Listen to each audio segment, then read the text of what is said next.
மக்களை பாதிக்கின்ற ஒரு பிரச்சனையை தேர்தல் ஆணையம் இப்போது எடுத்திருக்கிற நடவடிக்கைகள் அது பாராட்டத்தக்க அளவிலோ ஏற்கத்தக்க அளவிலோ இல்லை என்பதை எடுத்துச் சொல்வதற்கான வாய்ப்பில்லை என்கிற போது வேறு வழி இல்லாத நிலையில் வெளிநடப்பு செய்திருக்கிறோம்.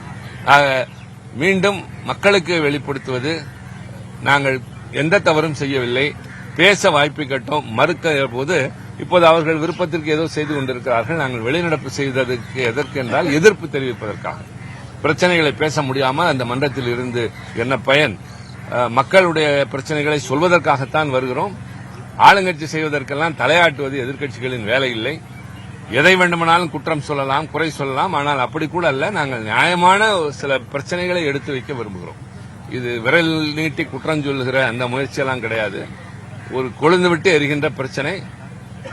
பீகாரில் 64 லட்சம் வாக்காளர்கள் நீக்கப்பட்ட கதை எல்லோருக்கும் தெரியும். அது மாதிரி மற்ற இடங்களில் நடந்துவிடக்கூடாது என்று அதைத்தான் நான் சொல்கிறேன். இதனுடைய முடிவு ஒன்றும் கிடையாது. நாங்கள் பேசுவோம், அவர்கள் பதில் சொல்வார்கள். இதற்கு கூட ஒரு அரசாங்கம் தயார் இல்லை என்று சொன்னால் என்ன அரசாங்கம் நடக்கிறது, என்ன நாடாளுமன்ற ஜனநாயகம் நீடிக்கிறது என்பது மக்களுக்கு விடப்பட்டிருக்கின்ற ஒரு மிகப்பெரிய தீர்ப்புக்கான ஒரு கருத்து.